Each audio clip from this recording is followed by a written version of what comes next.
The Necrons were one civilization, and that might be the biggest lie they tell themselves about who they are. 60 million years ago, they had one empire, one king, one purpose. Today, they have dynasties fighting dynasties. Scientists experimenting on living species to chase a knowledge they'll never fully own. Machines still obeying orders from masters who may never wake again.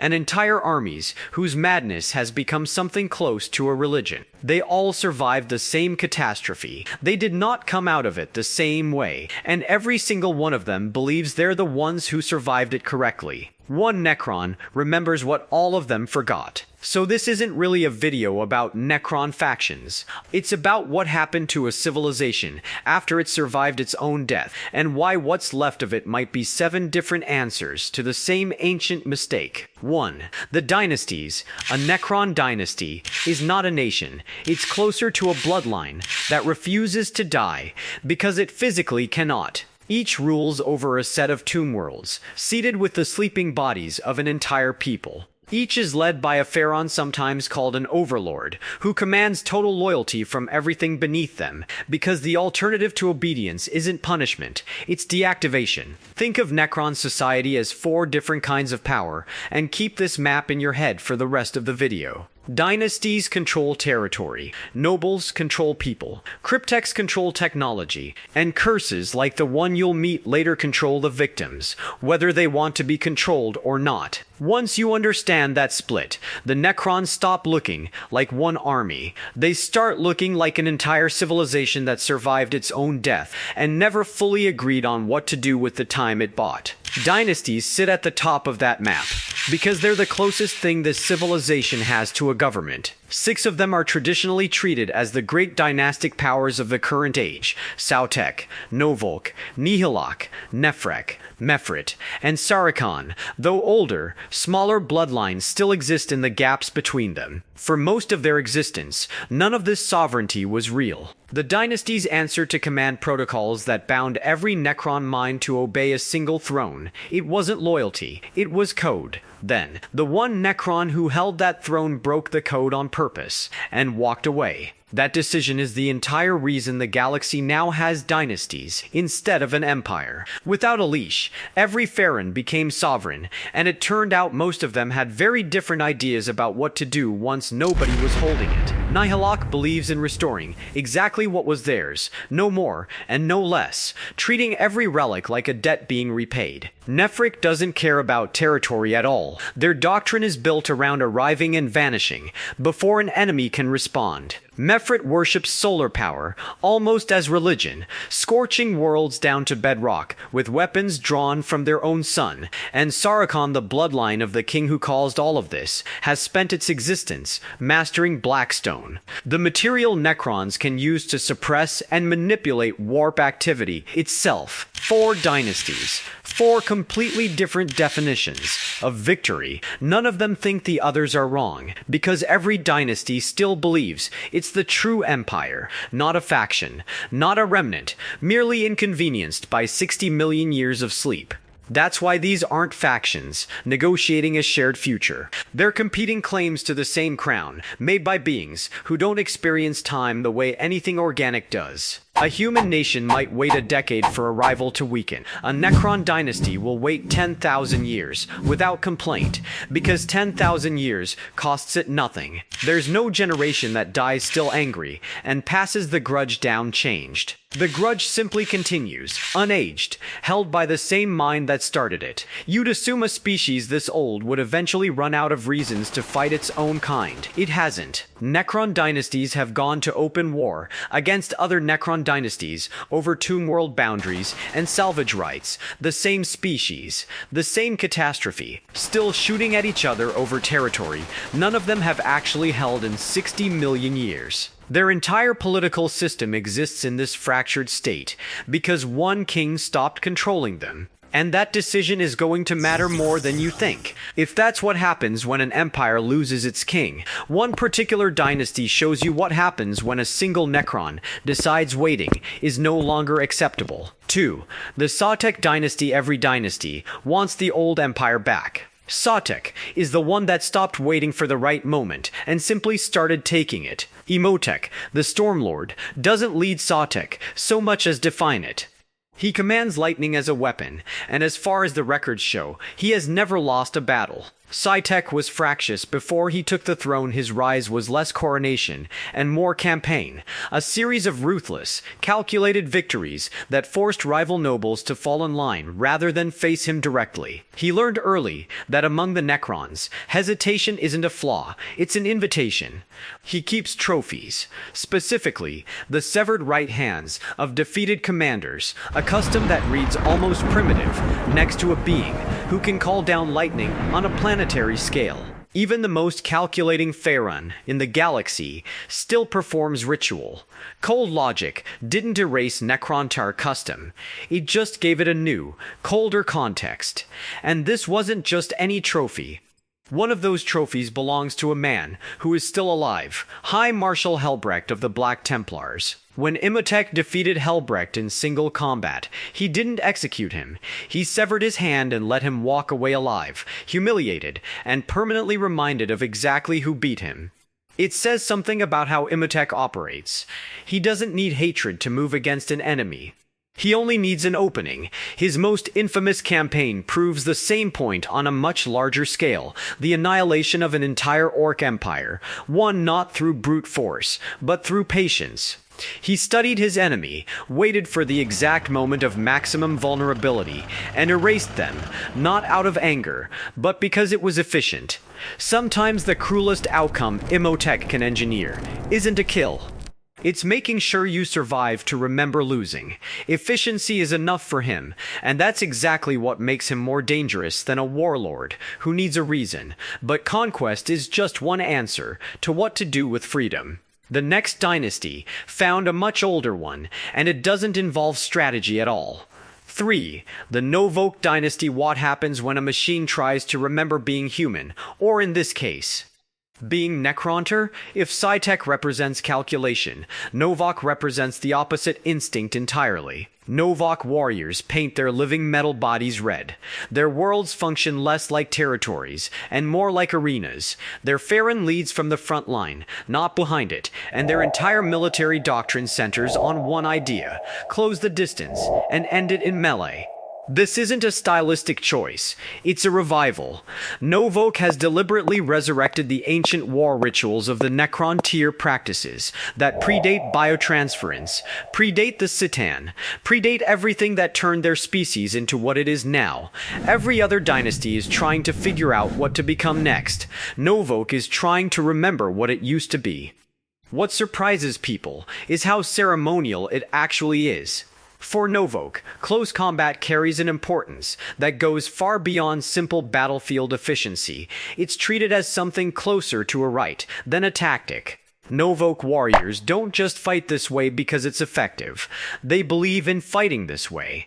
But can a machine actually preserve a tradition if it no longer possesses the emotion that created it in the first place? Sautekh plans a war years in advance. Novokh doesn't plan it charges, on principle, because hesitation isn't just tactically weak to them, it's a betrayal of the old ways they've sworn to keep alive. Whether or not anything is genuinely left inside them to make that oath mean something. Most dynasties treat destroyer cult units, Necrons, who've fallen into permanent, murderous madness, as a liability they tolerate, because they're effective. Novokh is different. Their close combat culture leans into that same violent intensity so naturally that Szarekh destroyers feel less like a contained danger fighting alongside them, and more like the logical extreme of what Novokh already believes in. For Novokh, the blade isn't simply a weapon. It's memory, the last piece of Necronter culture violent enough to survive being turned into a machine. Novokh asked, what happens if immortality makes you want to feel something? What comes next asks a very different question. Who got to remain a person at all, once the light went out for everyone else? 4. The Necron nobility biotransference didn't destroy everyone equally. The people at the top got to keep their minds. The people at the bottom got an empty metal body and an order to march. Beneath every Farron sits a structure of nobility overlords, lords, nemesors, royal wardens Necrons, who retained enough of their original mind to still command, still scheme, still remember being someone. The overwhelming majority of Necron warriors are effectively husks, intelligences, reduced to almost nothing, running on the barest instructions. The nobility kept enough of themselves to still be, in any meaningful sense, people. That split comes directly out of biotransference itself. When the Necronter underwent the process, the ruling classes emerged with far more of their individuality and memory intact, while the common population came out the other side, reduced to something close to nothing, barely more than instructions in a metal shell. And the line between still a person and essentially a machine wasn't cultural, and it wasn't earned. It maps almost perfectly onto who already held power the moment the process happened. Which means the entire caste structure of Necron civilization looks less like a hierarchy that calcified naturally over deep time, and more like whoever was already standing closest to the throne simply kept the most of themselves when the light went out for everyone else. The nobility are among the few Necrons who retain substantial memory of what they used to be: organic, mortal, capable of dying naturally. Every noble carries the complete weight of that memory for millions of years, while commanding legions of their own subjects who don't remember anything at all, who can't grieve, can't question, can't even recognize what was taken from them. This is why Necron nobles so often obsess over relics and lost knowledge, curating vaults of pre-biotransference artifacts, wandering old battlefields, collecting fragments of a civilization nobody else remembers existed. It isn't eccentricity, it's the only form of mourning available to a being that cannot cry, cannot age, and cannot forget. Some have taken this so far, they've built their entire identity around it, assembling private museums of stolen relics and dead civilizations, purely because they're among the only beings left in the galaxy with both the memory and the lifespan to care that those things ever existed. Power is the one thing biotransference preserved almost perfectly. Every noble in that room already had it before the process began. The only thing that changed was how long they'd now have to hold on to it, and the caste system that began under this arrangement was shaped, ultimately, by a ruler who knew exactly what it would cost. 5. The Cryptek Orders. What would you sacrifice to understand life itself? Crypteks are the scientists of Necron civilization, technologists, whose mastery of physics and engineering produces effects that look, to everyone outside their species, indistinguishable from sorcery. They don't touch the warp. Everything a Cryptek does is applied science pushed so far past its logical limits that it stops looking like science at all. They organize into conclaves, each specializing in a discipline: technomancers who alter matter and machinery, chronomancers who manipulate time, psychomancers who target the mind, geomancers who reshape terrain itself. Their order predates the fall of the Necronter Empire entirely. The Chiton provided the knowledge and the promise of biotransference, but it was the Crypteks, the Necrontier's own technologists, who turned that promise into a working reality. Every conclave still carries the legacy of that project, the one that saved their bodies and hollowed out their souls in the same instant. The most infamous of them is Illuminator Szarekh, head of the Xantragora Conclave, one of the Cryptek's most deeply involved in turning biotransference from a concept into a process. Even now, in the 41st millennium, he still runs experiments on captured living subjects across the galaxy, chasing the one thing biotransference never gave him: a full understanding of how organic life actually works. He isn't chasing that knowledge out of curiosity. He believes it's the final step toward becoming something closer to a god, and he was willing to condemn his entire species to soulless immortality as a stepping stone toward that goal, without it ever costing him a moment's hesitation. That's his whole story, distilled to one question: how much life is he willing to destroy to understand life itself? This is why so many Necron nobles distrust Szarekh and rely on him anyway. He is despised across Necron society, and still one of the most sought-after Crypteks in the galaxy, because his ability to permanently upgrade a unit's weapons, or body, is unmatched. Even a Cryptek's own bodyguards carry a piece of this horror. Crypto thralls, the hollowed-out attendants Crypteks keep at their side, are assembled from Necrons, too badly damaged to be fully reconstructed. Most of Necron society treats them as mindless servitors, but fragments of the original person's personality are known to remain inside, trapped, with no way left to communicate, and no control left over the body carrying them. Szarekh is still trying to finish the job. Across the Pariah Nexus, he's focused his research on humans, naturally resistant to psychic and warp-based effects, a trait the Necrons themselves, ironically, also possess, hoping the answer he never found in his own people might exist in someone else's biology instead. Someone who was there from the very beginning, knows exactly what this machine cost. He has never once tried to stop him. The Cryptek doesn't ask whether something should be done. He asks whether it can be done, and Necron civilization keeps needing people who think that way, even when it despises what that thinking costs. 6. The Canoptek Constructs. For 60 million years, the Necrons slept. But something didn't. Not every machine in a Necron army used to be a person. The Canoptek Constructs scarabs, wraiths, spiders, reanimators were never Necron tier at all. They're pure automatons, built to maintain, repair, and protect tomb worlds during the millions of years their masters spent unconscious. Scarabs kept moving, spiders kept repairing, tombs kept functioning, doors opened on schedule, statues were cleaned from masters who might never wake again. Some of these constructs have been active, uninterrupted, since before their masters ever went to sleep. Certain units have technically been alive, in the sense of continuously operating, for longer than most Necron nobility has been conscious. The servants outlasted the awareness of the people they serve. Now picture what that looks like on a tomb world, where the nobility never woke up at all, destroyed, lost, or simply never reactivated.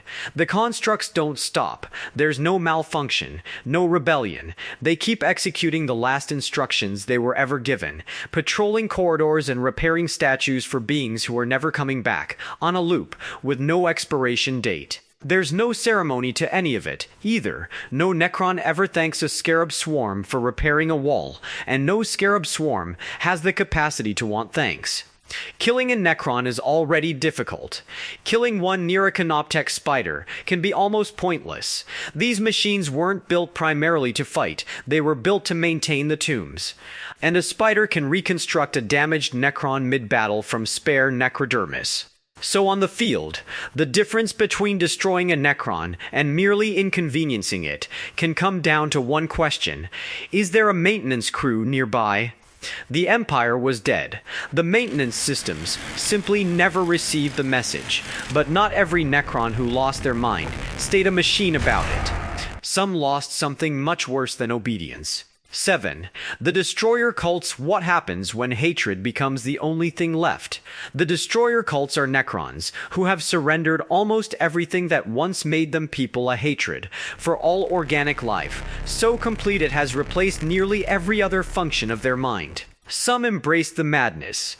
Others were simply consumed by it. Games Workshop's own material is honest that what first causes it, exactly, nobody can say for certain. Unlike nearly every other faction of Necron society, Destroyers don't want their flesh back. They've reshaped their own bodies into weapons purpose-built for extermination instead. Their doctrine calls for scouring a planet's biology down to the microscopic level, even if it takes decades, because their goal was never victory. It's completion. A destroyer doesn't stop when the fight is won. It stops when nothing organic is left to find. And they openly welcome their own eventual deaths, once every living thing in the galaxy is gone. There will be nothing left for their hatred to target, and they don't dread that outcome. They anticipate it. Necron legend even gives the affliction a first victim, Necrosaur Amantar, a destroyer lord many believe was the source from which every destroyer since has inherited the affliction. But the deeper you dig into his history, the stranger it gets, because even the Necrons themselves seem to have forgotten where he actually came from. Some dismiss him as myth, a parable about their own guilt overshadowing the Citan. Others point out that erasing something from every Necron mind in the galaxy takes a very specific kind of authority, and there's only one being who has ever had it. Necron society has grown so accustomed to destroyer madness that it's built machines just to manage it. Canoptek plasmacyte small constructs, designed purely to interact with destroyer cult units, use a needle-like proboscis to inject an infectious, sentient energy directly into already deranged Necrons, deliberately intensifying their madness in battle. Their hatred, unlike almost everything else about them, never had to be manufactured. It's the one emotion biotransference didn't burn out, and for many of them, it's the only thing left. Destroyers want everything dead. What's coming next wants something it can never have again. 8. The Flayed Ones. What if the monster still remembers being you?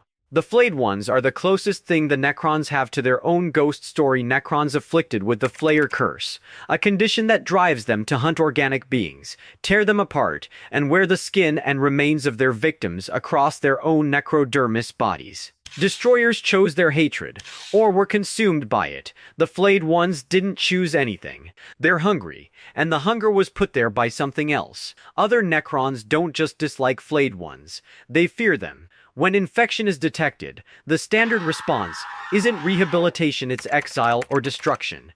Before it can spread, the curse traces back to a specific Citan named Yondu-Gor. Nearly every other Citan defeated during the War in Heaven was shattered into fragments and imprisoned, reduced, never fully erased. Yondu-Gor is the one exception, the only Citan the Necrons destroyed completely, reportedly on direct order from the very top of Necron society. In the instant he was annihilated, he used what remained of his existence to curse the beings who killed him, a dying god's last act, seeded permanently into the species that ended him.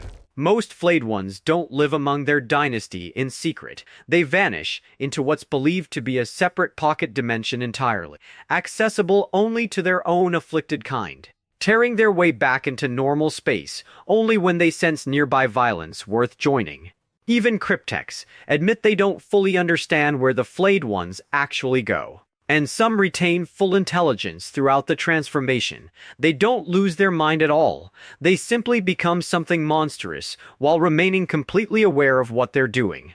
The novel The Twice Dead King documents this happening to Unis, Pharaoh of the Sautekh Dynasty. Infected with the curse, he broke into his own dynasty's ancestral tomb, devoured the mummified remains of the founder of his bloodline, and wore that founder's face afterward as a mask, believing the act had made him something closer to a god. If some Flayed Ones keep their intelligence, then exile and destruction aren't purely disease control. They're the only tool the Necrons have for silencing something that might still, underneath the horror, remember exactly who it used to be. Somewhere in the Ghoul Stars, at the edge of known space, there is a tomb world sometimes called the Bone Kingdom, populated almost completely by Flayed Ones. Ruled by a single Necron lord immune to the curse himself, no living creatures remain there at all. The population simply fights each other over scraps of bone and rotten meat, forever, because that's the only kind of world their condition can still sustain.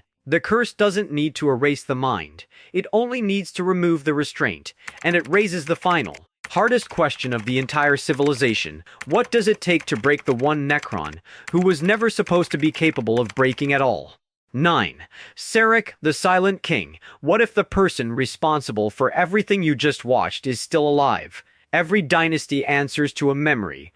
Only one Necron actually lived it. Szarekh was the last Silent King of the Necronter. Ruler of the Empire before biotransference ever happened, the greatest surviving link to who the Necronter were, before he changed all of them forever. The deal seemed necessary at the time. The Necronter were dying, worn down by a losing war against the Old Ones, and crippled by their own short, painful natural lifespans. The Citan offered immortality, power, and victory. Szarekh accepted, and biotransference began. He didn't realize what he'd actually traded, until it was already done. Once the truth became clear, Szarekh turned on the beings he'd made the deal with. He led the war that shattered the Citan into fragments, sealed inside devices designed to imprison them permanently, and those fragments never simply sat in storage. To this day, Necron armies march into battle, carrying Tesseract vaults that release captured pieces of their former gods as living weapons when a fight demands it. While waiting for their brethren to awaken, some of Sarekh's own royal guard, the Triarch Praetorians, went further still. Individual Praetorians disguised themselves as gods on primitive worlds, quietly shaping entire early cultures around Necrontire law. Some ancient religions in this galaxy may have been founded by a Necron in disguise. And then, having broken the very gods who'd ruined his people, Szarekh did something almost no other Necron leader ever does. He gave up power on purpose, dismantling the system of central control that had bound every dynasty to a single throne, and walking away into self-imposed exile that would last millions of years. The dynasties don't answer to a central authority anymore, because the one being who could have maintained it chose guilt over control. Every fractured war between dynasties, every competing claim to the old empire, all of it traces back to that decision. You already know he's ancient. You already know he's returned. But here's the detail almost nobody remembers. To this day, no one is entirely certain which dynasty Szarekh even originally belonged to, because any Necron who tries to question him too closely about his own past is quietly taken away by his personal guard, and is never seen again. The being who gave an entire empire the freedom to ask questions does not, himself, allow anyone to ask questions about him. He remembers the decision everyone else inherited. That's what makes him the most important Necron in the galaxy. Not his weapons, not his empire, but the fact that he's the only one left who actually understands what all of this cost. At the beginning, the Necrons were one civilization. By the end, they became countless different answers to the same catastrophe. Sautekh wants conquest.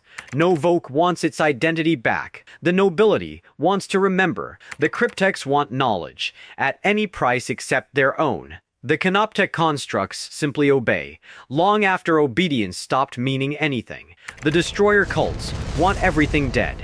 The Flayed Ones want something they can never satisfy, and somewhere above all of them stands Szarekh, still trying to answer the one question none of his own creations can help him with: whether saving his people was ever worth what he turned them into. The Necrons never found the answer. They just kept building new ways to survive without one.